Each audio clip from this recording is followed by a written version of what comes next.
Hey everyone, it's Dr. Hayes, and in today's video doing something a little bit different, but I love going there, so we'll just do a whole video dedicated to it.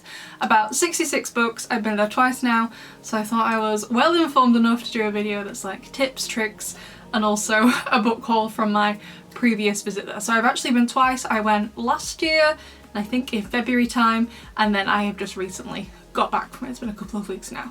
But anyway, if you don't know what 66 books is, let me tell you, I've got a list of tricks here on my notes in front of me. It is in Hemel Hempstead, which is in the south of England. It is just north of London, and it is basically a wholesale book warehouse. So during the week, bookshop owners will go to these kinds of warehouses to get books to sell in their bookshops. However, usually it used to be one weekend a month, but now 2 weekends a month. The warehouse is open to members of the public. I don't own a bookshop or anywhere that sells books. Open to the public to go in and shop and buy as much as you want. However, I will link it down below their website because it's not open every single weekend of the month. So like if you just rock up on a weekend, it's not open. They won't let you in if you rock up during the week. Doesn't matter how far you've travelled, they still won't let you in because it's not open to the public. So you have to go on one of the designated weekends. But basically, because it is a wholesale warehouse, everything inside is up to 70% off the retail price. So for example, in the UK, most paperbacks cost £10. So if you go in, you get a paperback from 66 books, it's only going to cost you £3, which is amazing. So considering the price, I think this trip is well worth a visit, particularly if, like me, you read a lot. I only go once a year. I don't live near Hemel Hempstead. I'm from the north of England in Lancashire. Don't live anywhere near there, so I only go once a year because it's so far away, and I basically get all of my reading material for the entire year. It's great. So let's just go over some general information. You will get told this when you arrive before you go into the warehouse before you're allowed to go shopping, but just the kind of person I am. I'm autistic, I like planning things. I'm the person who plans everything in our family when we go on holiday, like the list of things we're gonna do on which days and stuff. So personally, I like knowing this stuff before I get there. So the first thing is that you're gonna have to queue up and you will be let in the order you are in that queue. However, it doesn't matter how long you spend inside, you can spend as long as you like inside the warehouse. They do ask you as well that you can film content or take pictures inside the warehouse, but to make sure strangers aren't in those pictures or videos. I'm gonna be including some clips I got, and the only other person you can see in these clips is my mum, because she's my mum. She wasn't a stranger, but other people, obviously I didn't know anyone else who was there when I was there, so anytime anyone was around, I wasn't filming or taking pictures of them. And also next thing, they always tell you it's a warehouse, it's not a nice bookshop. Whilst there are some kind of clear sections, I would say upstairs is mainly fiction and downstairs is mainly non-fiction. You're still going to find non-fiction upstairs, you're still going to find fiction downstairs, but everything's kind of muddled together. Sometimes you will find like designated sections for like children's or science fiction. They do have a couple of science fiction sections, which I personally love because I love science fiction, but just go up and down every aisle. It is not organised like a bookshop, like here's the adult, here's the young adult, here's the teen, here's the children's, here's the fantasy. You'll just have to go up and down. It's a warehouse, it's not a bookshop, so don't go in expecting everything to be categorised like that. For the most part, it is quite neat and tidy, but it is not categorised like a Waterstones would be. And leading on from that, don't ask the staff if they have this book, because the likelihood is that they don't know, or if they do know they have it, they won't know where it is. So you will just have to find it yourself. And going off from that, they often don't as well have any brand new recent releases. So for example, when I recently went, I saw copies of Fourth Wing and Iron Flame by Rebecca Yarros, but I didn't see any Onyx Storm, so, which is like, I know it's not brand new anymore, but it's a recent enough release that they just did not have it. So they will have other things, but they will not have brand new books at the warehouse like Onyx Storm, which is a rather recent release as of the time of making this video. And the final piece of information that I'm going to give you when you're waiting outside before you go in is that sometimes there are stickers on the books saying like, oh, this is £2, this is £4, this is 70% off. Completely ignore those. It's only the retail price on the back of the barcode, what it gets scanned at, is the price that's going to be discounted. So let's say you pick up a paperback, it gets scanned, it's going to be £3, but there's a sticker on the front that says it's only going to cost £2. Ignore the sticker, it's what it gets scanned at at the till at the end. So that is all the general information you'll be told before you go in, when you're queuing up waiting to go in. Like as you get to the front before you let in, you get told the information.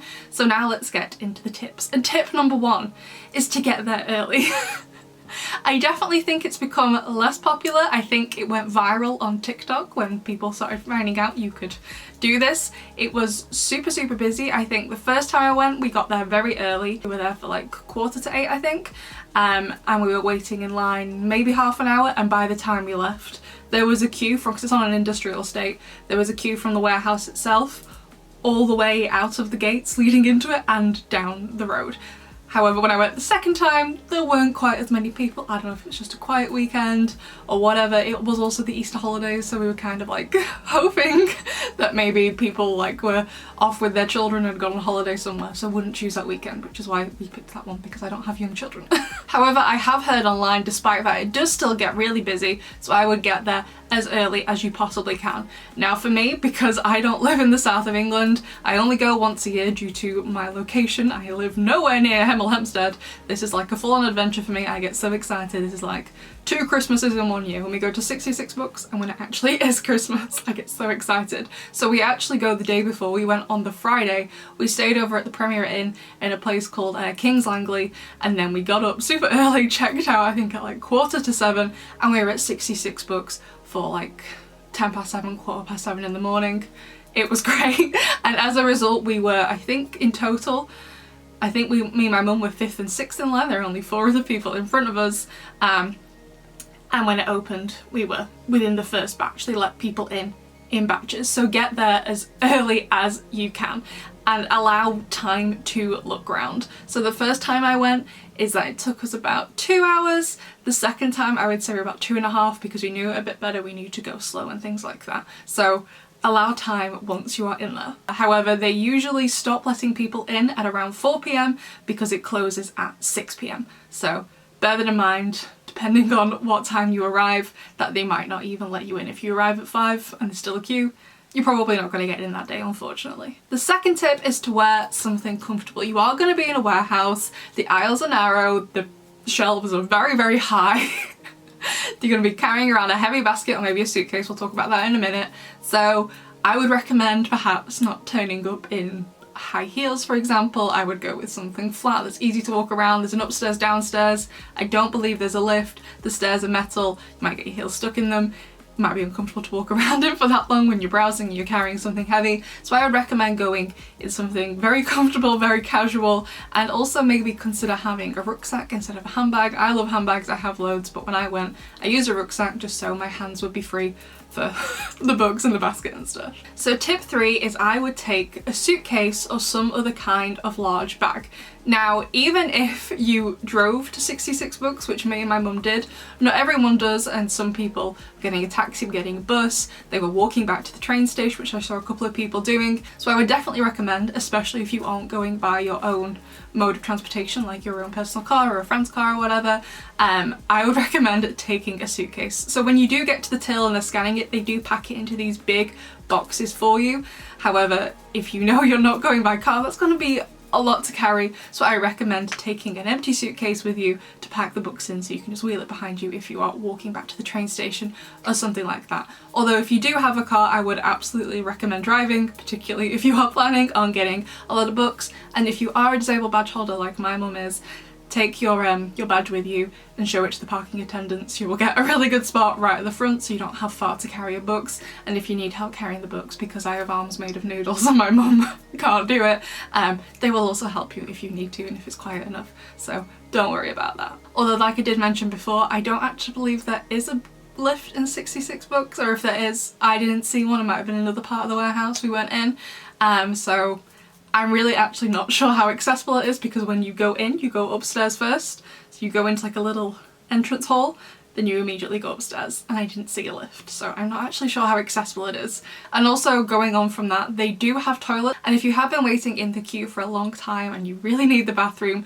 just go to the front of the queue, knock on the door and ask to use the bathroom. They will let you in for the bathroom, but you need to come straight back out and go to your place again in the queue. But anyway, back to the suitcase. When you go in, they're going to give you a basket, but you can take a suitcase around with you as well as, or instead of. Personally, when we went, because my mum, she is disabled, we took a suitcase suitcase which she wheeled behind her because that wasn't heavy to do, and I carried a basket. You don't have to pick up a basket if you don't want. So what we did is we first of all filled the suitcase with the bigger books like hardbacks, and then we filled my basket with usually smaller books like paperbacks. However, I would recommend, if you are going to take any kind of bigger bag, is I would actually take a granny bag, because you can just open the top and slot things in, slot your books in, stuff like that. Whereas with a suitcase, obviously to put things in it you have to, at the end of each aisle, lie it down on the floor, open it, you might get in people's way. So if you have a granny bag, if your grandma has one and you say, please can I borrow it, I think that would be a great idea to use. Luckily the suitcase I have is kind of granny bag-esque, and I could just open it at the top,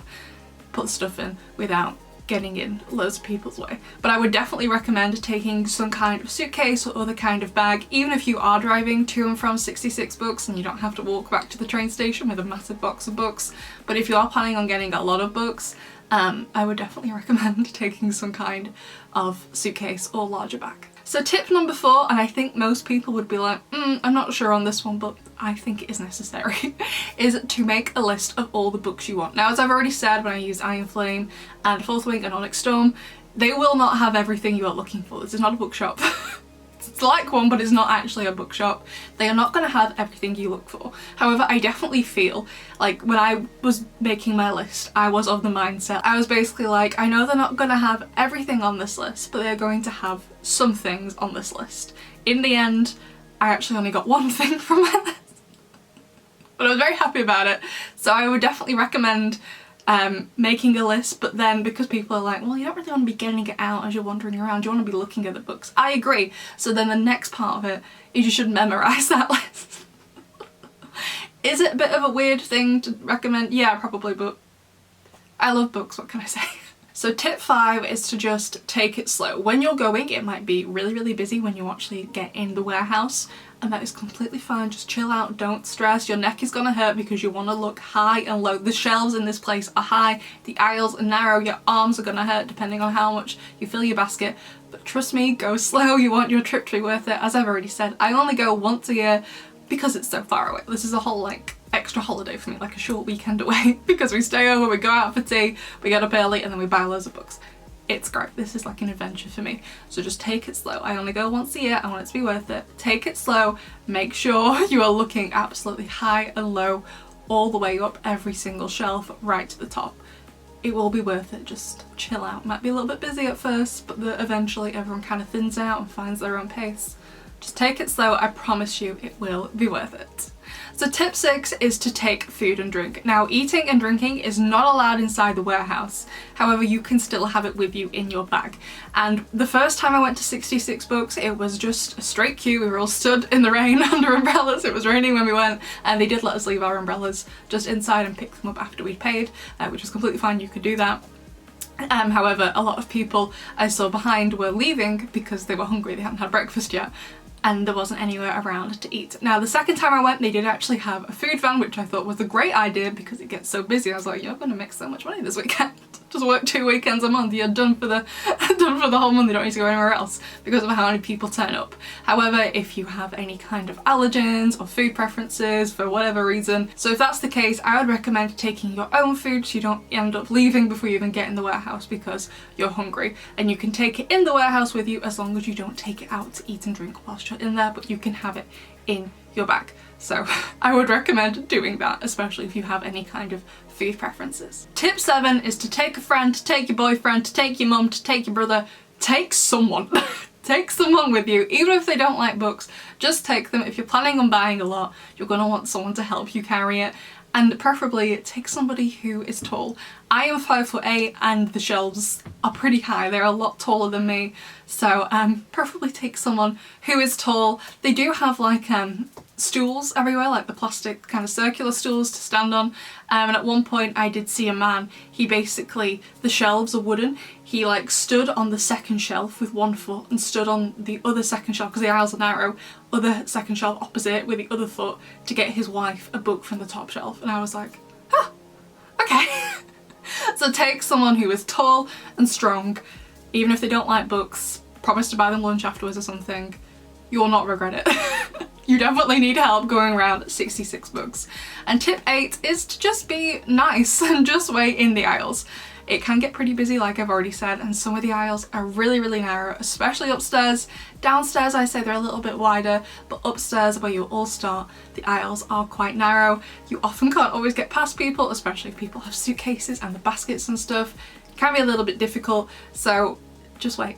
Just be nice, don't push people out of the way. You all want the same thing, you're all there for books, you all love books, so just be nice and kind and patient. Which feeds into the next tip, which is tip 9, which is don't fight over books. Now I've never actually seen this happen at 66 books, because usually, so when you go in all of the aisles, they will have like, I've got this book on my desk. Let's say The Toll by Neil Shusterman is in, which actually it was. I didn't get it there, I'd already bought it, but this book was there. So usually you see it on the shelf, and then there's usually a pile this high of whatever title it is. So there's usually absolutely zero need to fight over anything. I haven't seen it happen yet, but usually there's plenty to go around, and if there are none left, then there's none left. It's not really anything you can do about it. But just overall, have a great time, be nice and respectful, listen to what the man tells you before you go in, be kind to other people once you're in the warehouse, and at the end it's going to be great. So what it looks like visually is when you rock up, it is on an industrial estate. Usually you need to go a little bit further than the sat-nav tells you. But there is basically, you go and park, there will be parking attendants when you get in. There is a little food truck van which leads around in like this coned off like pathway for the queue. However, right near the door there is like a plastic gazebo tunnel thing, which wasn't there the first time I was there because we were all stood in the rain. The second time there was a plastic gazebo tunnel, so we were sheltered from the rain, which leads you up to the entrance of 66 books. Now there are two doors, one is the entrance where everyone goes in, and the other one is the exit. And if you watch as you're in the queue, it has windows in that section, and that's where you go to pay. So basically you go upstairs through the entrance, you do all the upstairs, you go downstairs, you do all the downstairs, and the toilets are also downstairs if once you're in there and you're wondering. And then when you're done, when you get to the back of that room, you will find the entrance to the tills. They will scan everything, they'll put it in boxes if you want, you can pack it in your own suitcase if you want. They will tell you how much it should have been if you bought this in a bookshop, and then they tell you how much you are actually going to pay that day because it's at a discounted rate. And also, they ask you as you go around, there are signs up with a QR code on, and basically you have to join as a member. So the membership is only £2 per year per household, so because I went with my mum, I paid the membership, she didn't have to, so I've paid it 2 years total, so £4 altogether, which really, for the amount of books we got, I really don't think £2 is really bad. So if you've already signed up, if you've already been before, when you come to the till they will ask you to log in, which is basically just with your email address and I think your postcode. And if you've never been before, there's just a QR code to scan to set up your account, dead easy. Again, just your email and your postcode. It will give you a QR code, and that basically gets you the discount when you are at the till. So that was it, that's all the tips and tricks I have about 66 books. If you have any questions, if you're planning a trip, you want to know anything, please just leave a comment under this video and I will try my best to answer your question. So now for the 66 books haul portion of the video, and yes, I'm wearing different clothes. Why? Because I am filming this as soon as I've got back from 66 books. I wanted to film it straight away so I could go and put everything away, not to take them off the shelves and do it again. So excuse my disheveled appearance, we've been in the car a while, although I just want to state this is a lot of books, and if you're wondering, at retail price I should have paid over £400 for them, but I got them, I think it was either for 114 or 140. I save up all year to do this. I only go once a year. 66 books is just north of London in Hemel Hempstead, and I live in Lancashire. We travelled down the night before in order to do this, so like this is like a trip for me. I don't live nearby, I'm not going to the book club every single time it's on, I only go once a year to do this. So let's go through them all.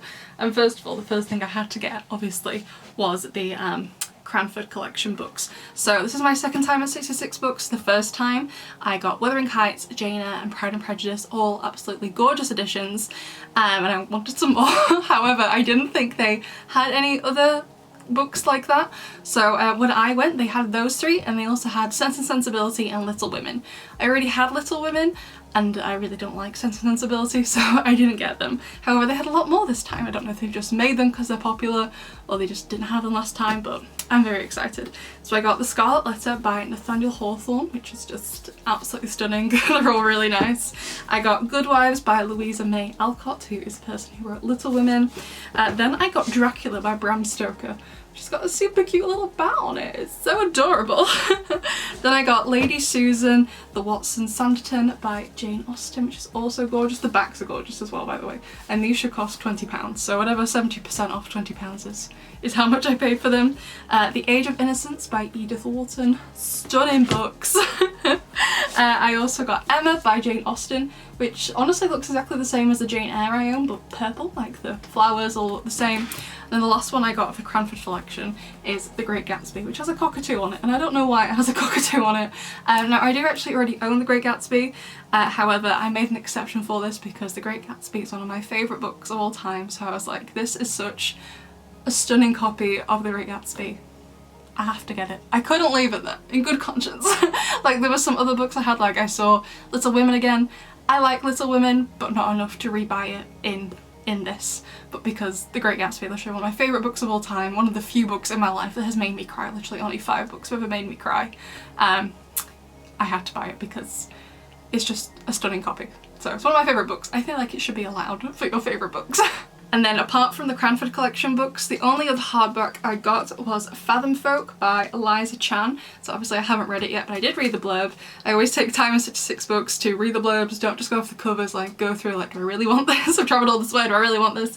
But these look like kind of like Chinese style dragons on the front, and it does say in the blurb it's like got East Asian mythology in, which I always find really interesting to learn about mythology from different areas of the world, so I'm super excited for that one. But this is all the hardback books I got. And now we're going to move on all to like the science fiction or science fiction adjacent books I got. So I actually have a PhD in science fiction, however my PhD is also looking at how you could use mental health for the commentary genre in science fiction to address suicide stigma, psychosis and schizophrenia stigma in Japan. So I had to read a lot of other things, so even though I'm technically an expert in science fiction, I actually haven't read like a lot of what people would class as like science fiction classics. I read some, I haven't definitely read them all though, so this is the go-to place for them since they have always loads of sci-fi at 66 books. So the first one I got was Foundation by Isaac Asimov. I don't know how to pronounce anybody's names, I think we already all know that. Then they also have a lot of the SF Masterworks. So this is Monday Starts on Saturday by Arkady and Boris Strugatsky? Yeah, I think. Then I got A Fire Upon the Deep by Verna Vinge, which sounds amazing. This one looks stunning. Ringworld by Larry Niven. Most of them I never heard of before, but I was like, they're part of the SF Masterworks, I've got to try and read as many as I can. Apart from Philip K. Dick, I am really not a fan of anything they've ever written. I read like 5 books by them now and I hated all of them. Even Man in the High Castle, I was really looking forward to that because I love the TV show. Hated the original material. Then I also got The Lathe of Heaven by Ursula K. Le Guin. I actually read a lot of Ursula Le Guin's essays and actually used them in my thesis, but never actually any of her fiction, just loads of her essays and critical thinking, which were amazing. So I'm expecting a lot of things from this. I know obviously critical writing is very different to writing a story, fictional writing, but I'm still looking forward to it. And then I feel like sci-fi adjacent, to me this one's kind of speculative. This is The Boys from Brazil by Year 11. I'm just going to cover the front because of what's in it. It's a hate symbol, it's about the Nazis. But it's basically like, it's fictional and it's basically like a speculative novel about the Nazis escaping to Brazil and other South American countries. There's a lot of speculation they did, and there's some proof that they did. If you've seen shows like the 2nd season of American Horror Story, some of the staff are Nazis in that. I won't tell you which one, so I don't want to spoil it if you haven't seen it. And it's also widely known, or I think it's widely known, that some of the first scientists they had at NASA to help them get on the moon were also Nazis. Yeah, not good. So that's kind of like what it's about, but it's a fictional book, not non-fiction. Then also similar to that vein, I also got Catch-22 by Joseph Heller. I tried reading this when I was 16 and I hated it. Not because I think it was bad, because of me, I just didn't get it. But I'm 28 now, I feel like I'm more mature. Maybe other people would get it at the 16, but I wasn't in the headspace for it at 16, so I'm hoping now I will get it because it sounds like something I would really like. So the next section I got is my non-fiction section. I'm not a big non-fiction reader. Pretty much most of 66 books downstairs is non-fiction. really didn't pick up much downstairs, which is fine. So the first one I got is Venus and Aphrodite, History of a Goddess by Bethany Hughes. It's basically just like mythology and how mythology is still affecting us to this day and stuff, and our society, and how norms around the things we think are formed and stuff, and I thought it was really interesting. Mythology is something I am already interested in. Then I got How Democracies Die, What History Reveals About Our Future. This was published in like 2018, 2019, but with the way Donald Trump is, let's say, operating, I feel like this book is more relevant than ever. Even though it was published before all this happened, and politics is something I am really, really interested in, so this book was just absolutely up my street. And the last one I got is The Elephant Whisperer by Lawrence Anstey. This is something really different for me. I've never read a non-fiction book about animals like this. However, elephants, I adore them, so I was like, I obviously have to give it a try because elephants are the best. So I have some more teen kind of YA books, I would class them as. So this one is Anatomy of a Love Story by Sana Schwartz, and the reason I was like, oh, that's interesting, is because she's got a dress, but the way it's been laid out looks like a heart, so I was like, oh my god, okay. And I turned it over to read the blurb, and the main character is called Hazel. I prefer Hayes, not Hazel, but I was just like, yes. I hardly ever meet anyone with the same name as me. I also got 3 Bullets by Melvin Burgess, and even though they kind of look like they're the same, like by the same person, One Drop by Peter Carlew. I can't wait, they look great. And then this one, which is The Lies of Loch Lamora by Scott Lynch. I keep wanting to say Lake Lamora, I think that's a place in the series of unfortunate events in, is it the third one? Fourth one? The third one. With Aunt Josephine. And it's basically like this really good swordsman, he's a thief as well, sounds like pirates, Assassin's Creed, my kind of jam basically, so I had to pick it up. And then the next like section of books, I don't really have a category for this, just other, I guess possibly more adult books maybe, but I got The Illustrated Man by Ray Bradbury. I did go to 66 books with a list. I over prepared because I knew they wouldn't have everything, so I was like, maybe they'll have some of it. This is the only book off my list they had. Still very grateful I found it and grateful for everything else I got, but I was like, okay. I really like Ray Bradbury as a writer. I love his short stories. I've never actually read anything longer than his, but I'm really excited to read it. The next book I got is Disobedience by Naomi Alderman. I read The Power, which is also by her, in February, and I was absolutely in love with it. Thought it was amazing, so I definitely wanted to give this a try. I also got The Infernal Desire Machines of Dr. Hoffman by Angela Carter. We read The Bloody Chamber and we studied it for A-level English, and it thoroughly traumatised me, so I was like, I have to read this as well. Then this was a recommendation from my mum, which is Papillon by Henry Charrier. I think it's French, because Papillon is French for butterfly, and basically this guy is arrested for a murder he didn't commit, and I am very excited to read it. Then we have The Botanist's Daughter by Kate Nunn, and I saw this on Waterstone's website the other week, and I was meant to order it, and I forgot. So I'm glad they had it. And then I also picked up Transatlantic by Julie Oranger. So the reason I picked up this book at first was because the guy in the middle, I don't know his name, but he played the Riddler in Gotham, which is one of my favourite TV shows. I was like, oh my god, it's you! I haven't seen in anything since. I was like, what have you been up to? What have you been in? What have you been starring in? So I was like, oh my god, I've never even heard of this. Apparently it's on Netflix. Never heard of it. But it's about an American man who goes to Marseille in France during World War II to try and like rescue artists and creative thinkers before the Nazis get them. And I was like, that's definitely up my street. My mum has an obsession with World War I and World War II. Her basket was basically filled with the non-fiction stuff.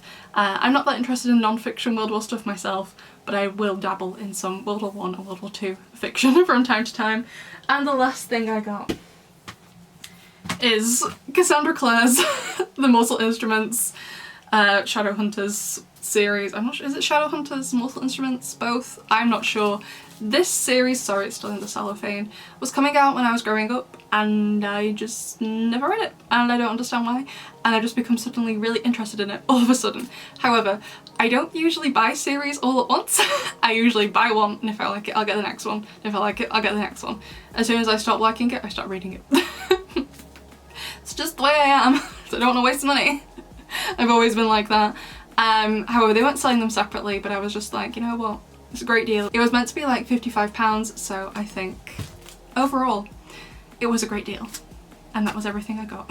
at 66 books. So that was absolutely everything I can think of to do with 66 books.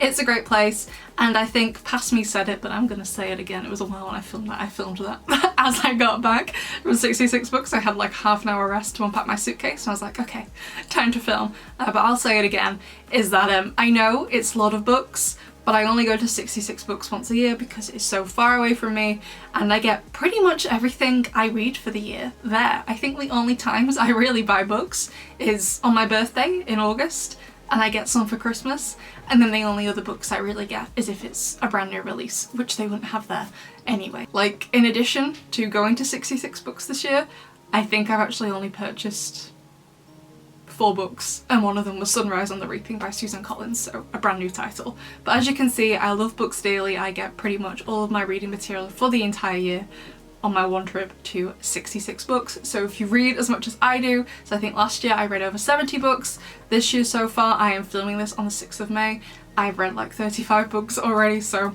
love reading. If you read as much as I do, I definitely think a trip to 66 books in Hemel Hempstead will be absolutely worth your while. So if you do have any questions about 66 books, I will try my best to answer them. If I've missed something in this video that you want to know, please just let me know. I will try my best to respond. So yeah, I would love to know if you've already been, if you're planning a trip, and I will see you in the next one. Bye!